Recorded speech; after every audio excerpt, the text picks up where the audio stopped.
Great job in going through that section. You should now have a little bit better idea on how to work with data in your application by leveraging models. You went through how to implement validations, how to work with concerns, and went all the way through and even built out nested attributes. That is a great job. I can promise you that not a ton of Rails developers know how to effectively use nested attributes, especially in the right way, but now you do. If you are unclear about any items, I definitely recommend for you to reference those videos and those guides whenever you need a little bit more of a refresher. The more times you watch them, the more times you practice writing that code, the more clear it's going to be in your mind. Now in this deep dive, I want to take a look at a very important part of how Rails manages data. And it's something that's a little bit hidden. So behind the scenes, every time that a model is communicating with the database, it's using a language called SQL. And in this deep dive, I want to take a deeper look at what SQL does and how you can use it to manage data in your application and any application that uses the popular SQL database. Before I started filming, I created a brand new Rails app, and this is going to be the example app that we use throughout this deep dive. It's not related to the portfolio app. This is going to specifically allow us to focus just on SQL. So right here, I'm going to open up the schema file. And I created a few tables. So I have a authors table, I have a books table, and I have a genres table. And the way the relationships work is an author has many books and a genre has many books. And so a book belongs to an author and to a genre. If I open up Google Chrome, right here you can see I have a basic scaffold. So I have a set of books, I have 4 books. They all have a author object and a genre object. So the very first thing that I'm going to do is, oh, and one thing I forgot, they also have sales figures. So these are the total number of sales for each book. And before we go into that, I also want to give you a link to this, and I'll keep it in the show notes. This is the official activerecord query interface. So this is one of the best resources for learning more about how you can integrate SQL and run database queries in Rails. So I'll put that associated with the show notes. And now let's talk about everything that we're going to get into. So we have a lot to cover. One of the first things I want to start on is a refresher on relationships. So right here, this doesn't look very nice. We have the force, which is the name of a book title, and then we have just this weird looking object and a genre object. I thought about fixing this before I even started, but the reason why I didn't is because I wanted you to see this, because if you run a scaffold and you create a relationship, you're going to probably see something that looks kind of like this. So I'm also going to push all of the items that we have worked on in this deep dive up to the show notes so you can go and reference it yourself. So switching back to the code, you can see that we have authors that have a name, and genre also has a name. Now this could be title or anything like that, it's just something arbitrary. And if I go into the view, so if I go to app, views, books, and this is the index action. So if I come right here, you can see that I have a iteration, so I have a table, and it's iterating over the collection of books. And so it's saying book title, book author, book genre, and book sales, along with the action items. Now, the reason why we have a object here, so in the browser, the reason why it looks like this is because we actually need to call the attribute name on author. So by it saying book author, all Rails knows is that there's an author object, but we actually have to give that an attribute name. We have to say this is the attribute name out of that author, because let's say that I did inspect here. This is, and inspect inspect is going to show all of the items related to author. So if I do inspect, you can see that inside of this author object, I have an ID, I have a name, a country, and created at and updated at. So there's a lot of information being kind of hidden inside of this object. So that's the reason why it can't just show Luke or Vader or anything like that. It is going to show the whole object because that gives you the flexibility. Because what would happen if you wanted to do something like show the book and then also show the book's author's country? So let's first start with the name. So I'm going to say name. Come here, hit refresh, and look at that. Now it's actually showing the data we want. Now, like I was saying, what if we want to show something else from the author? So the country would be a good example. I can change that to author country, come up here to the table and say author, I can say location, it doesn't have to say country, I can say anything I want. Come up here, hit refresh. Now you have the author, their name, the author's location all listed right here. Moving on to genre, it's going to be identical to what we did with author. A genre only has one main attribute, which is name.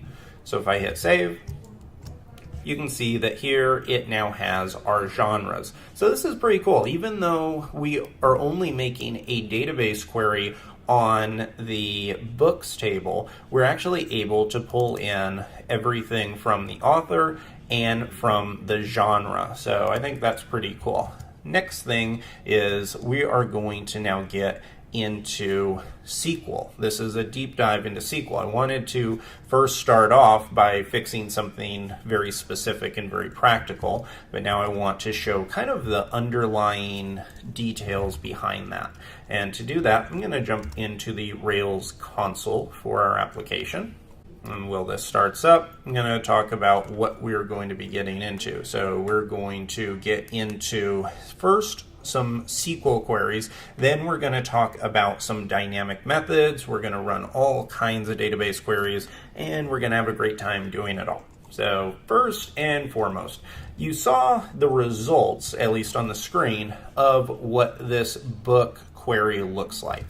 If we open up the code, we can go find this in the books controller. So all that we're doing is calling book.all. So I think this would be a pretty good place to start. I'm going to copy this, paste it into the console, and you can see that this runs a database query and it brings back what's called an active record relation, which is just the type of object that ships with Rails active record. So this gives us an array of objects, and the reason why I know it's an array is just like Ruby, I can do book.all.count, and right here it is going to print out a count of how many books there are. And so that's a good way of knowing that we're dealing with a collection and not a single object. So let's see if I'm going to run book all again. And this time I'm not going to pay attention to the data. Instead, I want you to look at the process. If you've never worked with SQL before, what SQL is it's a query language, and it allows us to do this right up here. Where you see all of this yellow, this is actually a SQL query. And Rails is nice because it doesn't really make you work with SQL directly all that much, but we can actually have a nice education about how SQL works simply based on what is shown here in the console. And this is also in the terminal. I have a tab open for the terminal up here, and as you can see, all of these yellow spots are where there were SQL queries occurring, and this is pure SQL. So this says select authors from authors where the author's ID is 1. So that's a pure SQL statement. And so with Rails, we have the ability not only to call these cool methods, but to actually see what they do. So here it says select books from books. And so what we're saying here is, and the little asterisk is saying, bring me back all the books and all of their respective data. So we could actually come here, and if I run book.find by SQL, and put in a string here, I'm going to get rid of the quotation marks here, here, and here, because it's all going to be wrapped inside of this. And you can see that this also works identically. So we have a method in Rails called find by SQL where when you need to, you can pass in some pure SQL code.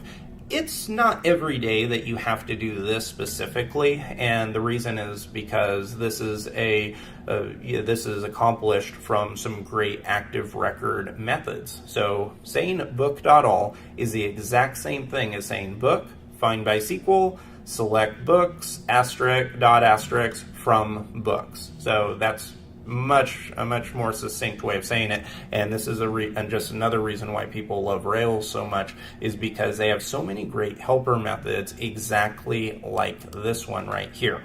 So that's a way of kind of seeing the way that SQL works from the inside out, where you can actually see each one of the queries that's running, and then you can adjust it accordingly. So that's very helpful.